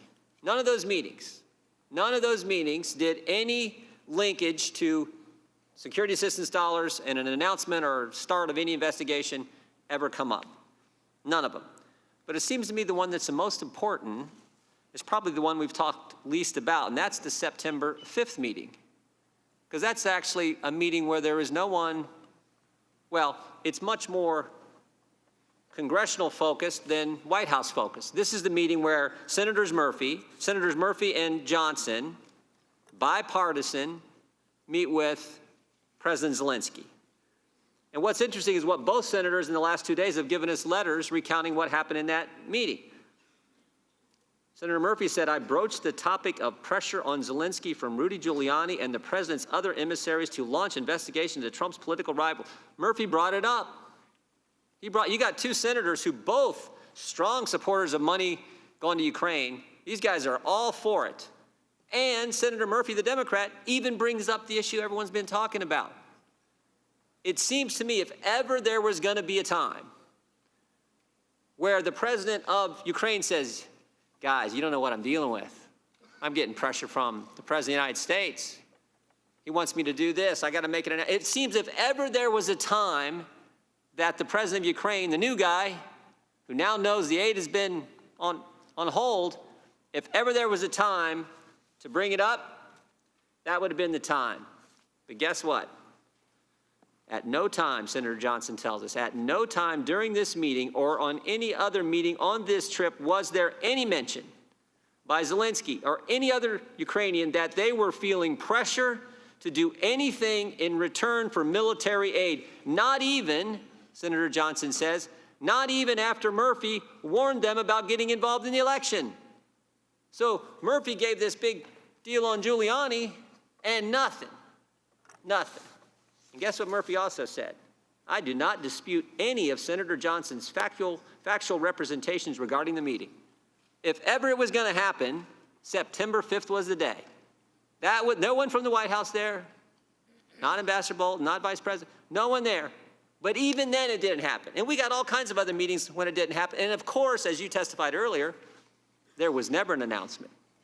You said there were 3 quid pro quos, but there weren't, because there was never an announcement. I mean, this is as clear as it gets, but these guys want to keep stirring it up based on no direct evidence whatsoever. And the best direct evidence we have is actually what the president told you. I want nothing. There is no quid pro quo. I want Zelensky to do exactly what he campaigned on. And when that became clear to us, guess what? They got the money. They got the money. God bless America. It all worked out, right? This is crazy what we're going through because the facts are so darn clear. I yield back. Mr. Welch. Thank you, Mr. Chairman. Ambassador, I'm impressed with your career. Been very successful in business. I'm impressed with your commitment to public service. And I was very impressed with your forthright statement. So thank you for that. You said it was the highest honor for you to have this opportunity to have this appointment to serve as ambassador to the EU, correct? Correct. And you quickly became very involved in the Ukraine policy. And that policy has been described by you and others, was really very clear. Help Ukraine fight internal corruption and resist external aggression, correct? Correct. And this Congress, I think with the support of everybody up here, Republicans and Democrats, and in fact with a significant amount of Republican leadership, authorized the release of military aid, right? Right. And you and others who were working with you believed it was very important to the new government, President Zelensky, to have that White House meeting to show our support and send a signal to Russia, correct? That's correct. And from hearing you and from hearing our other witnesses, Ambassador Yovanovitch, Ambassador Volker, Ambassador Taylor, there was a concerted team effort on your part to get that meeting and release that aid, correct?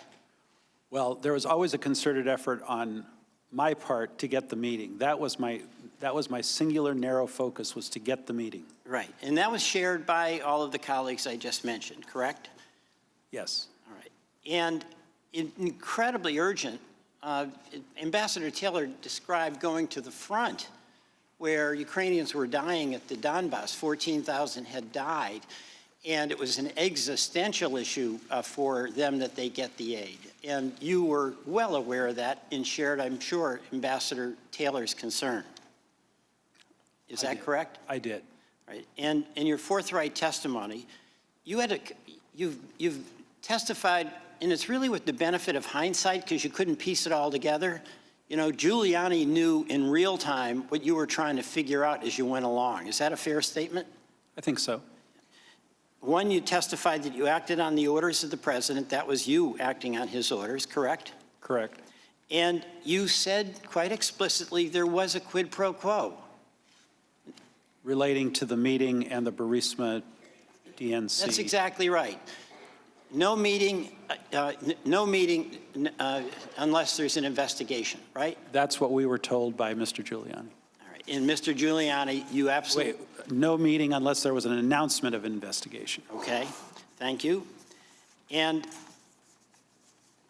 I asked, by the way, did the efforts of Mr. Giuliani authorized by the president impede the efforts that you and others were making to try to advance what you thought was the Ukraine policy? Not initially. We were just working toward... Ultimately? Well, ultimately, nothing happened. Right.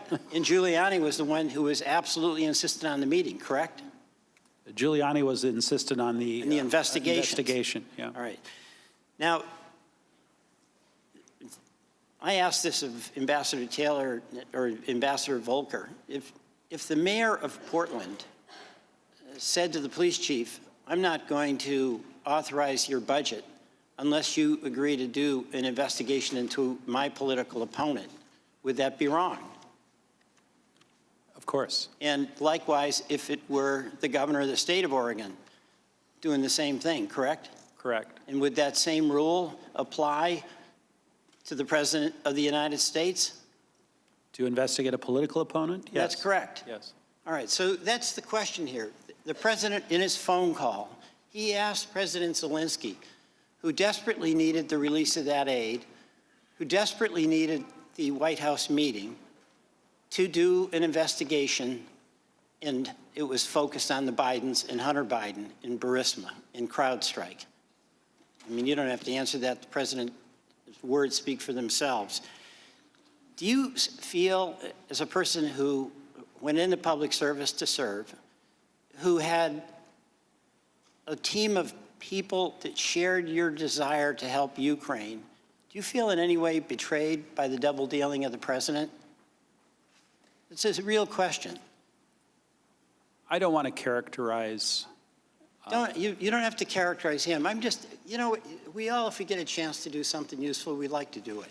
And there's no better joy than when you're doing it with other people. Mr. Welch, let me answer your question this way. I would have preferred that, and I'm sure everyone would have preferred, that the president simply met with Mr. Zelensky right away.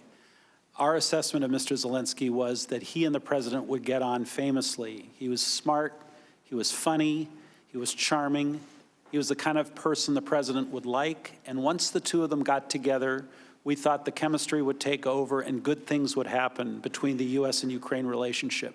That's why we were pushing for a quick, unconditional meeting. So it's unfortunate that he was unwilling to meet without the commitment on the investigation. Thank you, Ambassador. Thank you. Mr. Maloney. Mr. Ambassador, let's pick up right there. You would have preferred if they just had the meeting with the president of Ukraine without these conditions. Is that what you're saying? Yes. But there were these conditions, and it involved an investigation, right? Well, remember, the initial invitation that the president sent to President Zelensky had no conditions. Well, but that didn't last very long, did it? And then there were conditions. This is not controversial at this point, I don't believe, sir. There were conditions that the president wanted investigations, right? Right. And you thought they were Burisma and the 2016 election. Correct. We now know, of course, that Burisma means Biden's, right? Today we do. And we can probably, from today until the end of time, set aside any confusion that when somebody's asking for an investigation of Burisma over the summer, what they really meant was Biden's, right? With 2020 hindsight, yes. Right, with hindsight. And of course, on the day after the president's famous call, you're having lunch with David Holmes, we've covered this, and he overhears your conversation. And I know you said you have no reason to dispute what Mr. Holmes said. And I think you said you wouldn't have any reason to believe, to think you didn't speak about investigations with the president. The president raised investigations with you, right? Correct. On the 26th. Correct. And we now know, of course, that was about the Bidens and Burisma in 2016, right? I mean, I know you didn't know that at the time, that's your testimony, but we now know that, I understood it right? meant to mean Burisma. Mr. Holmes says you said Biden's right after that, but I know you don't recall that, right? That's correct. Do you dispute it? I do. Okay, but you don't recall it. But we know that that's what the president meant, right? And you do confirm that he wanted to talk about investigations with you. Well, now with the complete picture, what he said 24 hours before, yes, I understand. it makes sense. And you said it's wrong to investigate political opponents. We've agreed on that today, haven't we, sir? Yes. And yet, of course, that's what we know the president was asking for. Let me ask you something. Who would have benefited from an investigation of the president's political opponents? I don't want to characterize who would have and who would not have. I know you don't want to, sir. That's my question. Would you answer it for me? Restate your question. Who would benefit from an investigation of the president's political opponent?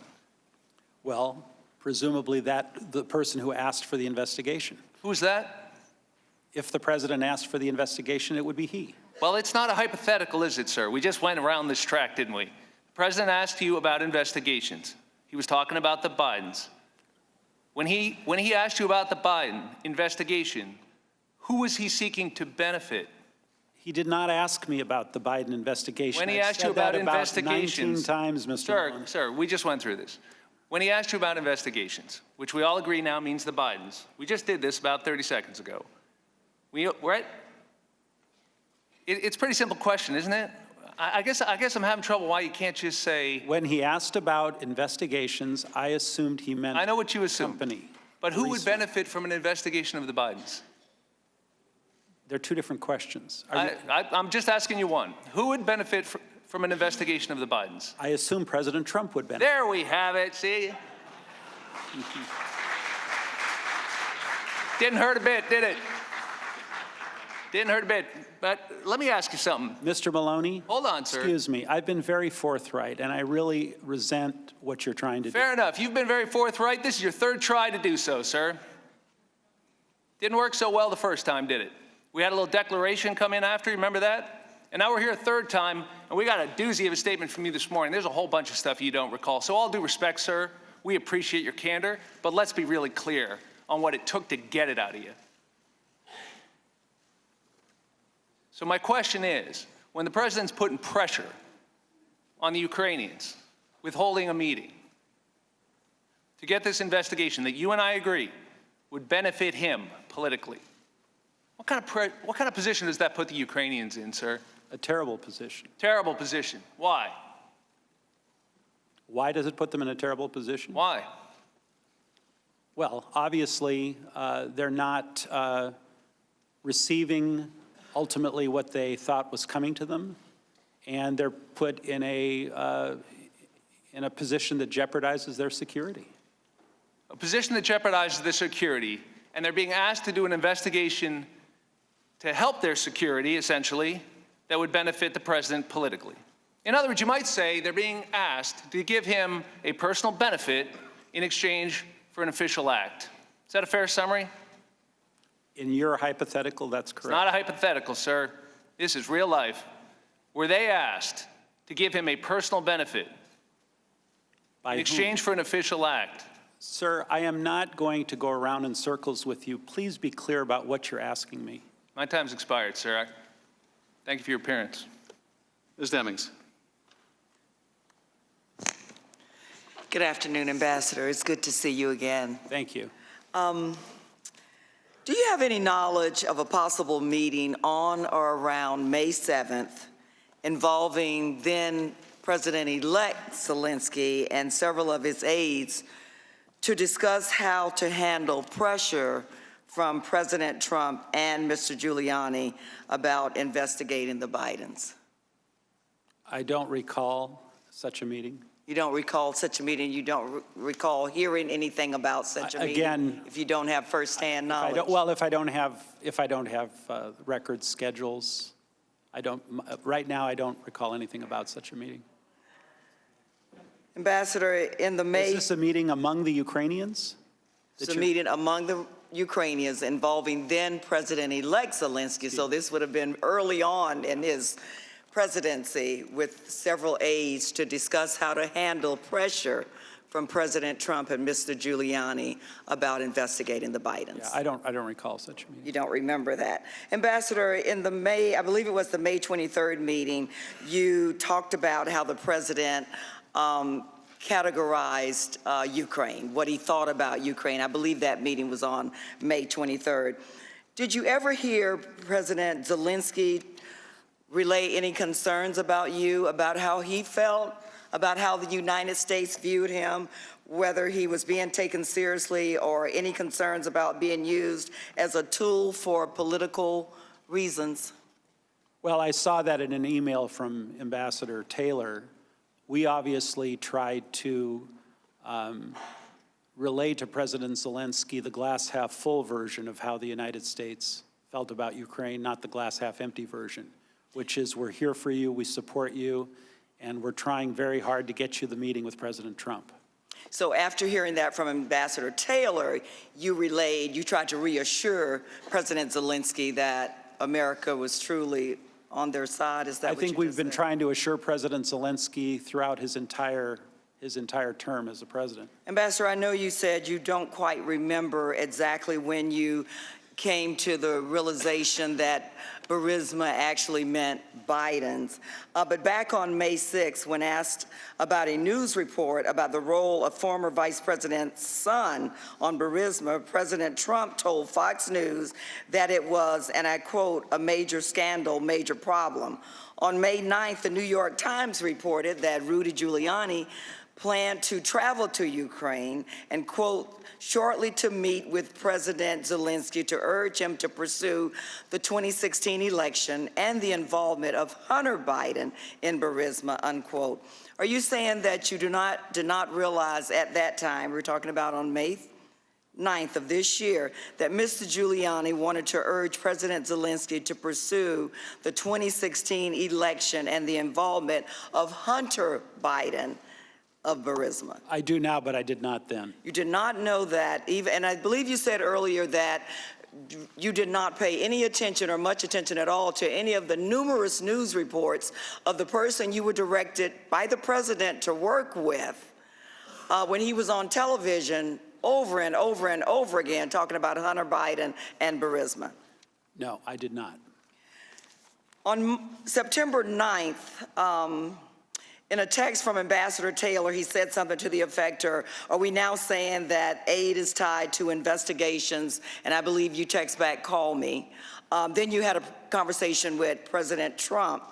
And President Trump said something to the effect that there is no quid pro quo.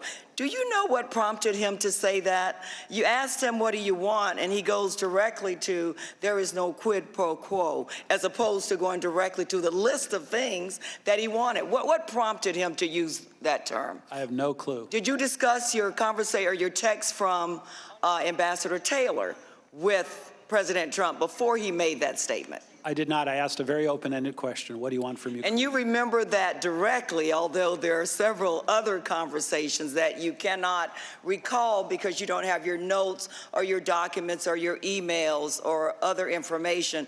But you remember that call specifically, exactly what the president said to you in response to your question about what do you want. Why is that? I remember the first girl I kissed. I mean, I remember certain things. Well, I won't say that, but anyway. I remembered that conversation because, as I said, it was a pretty intense, short conversation. And tell me again about the conversation you had at the restaurant that was overheard by Mr. Holmes, because that was a conversation with the president. Tell me about that conversation with the president. What was said on the phone? Again, I don't remember the specifics. I'm being guided by what Mr. Holmes testified to. I said I didn't dispute the basic subject of the conversation. As I said, we were talking primarily about ASAP Rocky. That was a completely unrelated matter, and I think the president may have brought up, how to go with Zelensky, or is he going to do the investigations, which we'd been talking about for weeks. And then, as I said, I dispute the Mr. Holmes' characterization of what I said afterwards. Thank you, Ambassador. Mr. Chair, I yield back. Mr. Krishnamurthy. Good afternoon, Ambassador.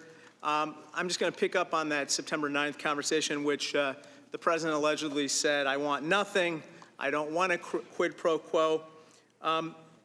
I presume that on this September 9th conversation, the president did not mention that that was the same day that we launched a congressional investigation into whether there was a quid pro quo. Did he say that to you? Again, I know all of that today, but he did not. We didn't have a time to talk about things like that. And I presume he also didn't mention the whistleblower complaint that also alleged that there was a quid pro quo that day. He did not. Okay. So you can't rule out the possibility that the reason why he started talking that way on that day is because of the congressional investigation. I can't rule that out. You know, the inauguration of President Zelensky was on May 20th, correct? Correct. As you stated, you attended this inauguration with Senator Johnson, Secretary Perry, Lieutenant Colonel Vindman, and others, right? Correct. But Vice President Pence was supposed to originally attend that, correct? I believe so. We learned from Jennifer Williams, a witness who testified, that it was at the president's direction on May 13th that the vice president not attend. She said, quote, that according to the vice president's chief of staff, the president determined that the vice president would not go. Do you know why the vice president did not attend the inauguration? No clue. I want to point to a New York Times article from last week that says that Lev Parnas' attorney, you've heard of this gentleman, Lev Parnas, an associate of Rudy Giuliani. Who's only what I've read very recently. He's recently indicted. Yeah.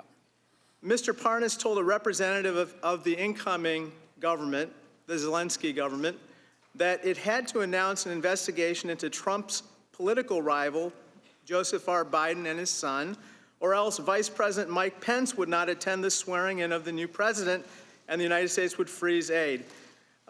Did the Vice President not attend possibly because this investigation had not yet been initiated by the Zelensky government? I have no idea. You can't rule it out, right? Again, I have no idea. You have no basis for ruling it out, however, correct?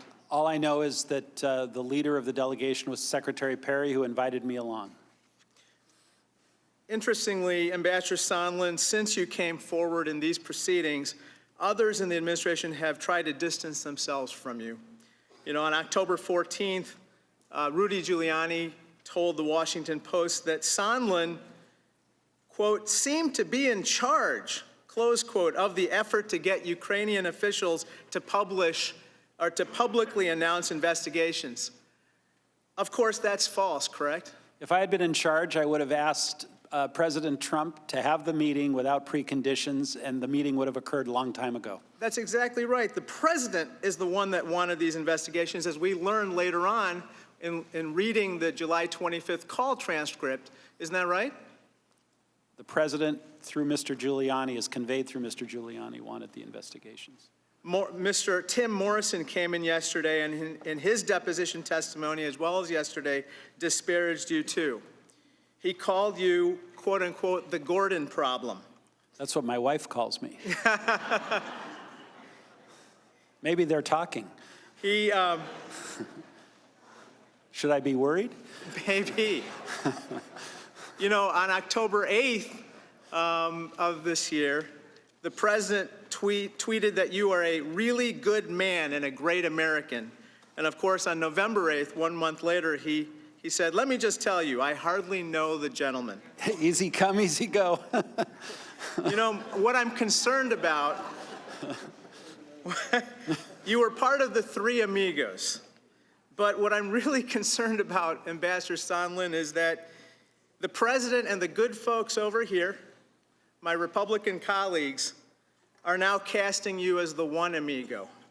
The one lonely amigo they're going to throw under the bus. But the truth is that, as you said in your opening statement, the suggestion that you were engaged in some rogue diplomacy or irregular channel of diplomacy is, quote unquote, absolutely false. Isn't that right? That's correct. The presumption that military aid was conditioned on investigations was based on Mulvaney's statement that we saw on the video. Isn't that right? Well, I didn't have the benefit at that time of Mulvaney's statement. But you would stand by the presumption that you had based on what you know now, right? Correct. And on September 1, when you told Andrei Yermak your presumption, which you've told us about military aid being conditioned on the investigations. You then told Mr. Morrison what you told Yermak, and Morrison did not try to dispute your presumption, correct? I don't recall him disputing it. I think I went right over to him and just repeated the conversation. And when you told Vice President Pence your concerns, he did not dispute that as well? He didn't respond. He just listened. And when you told Secretary Pompeo, that wasn't disputed as well? I don't recall. Thank you. That concludes the member questioning.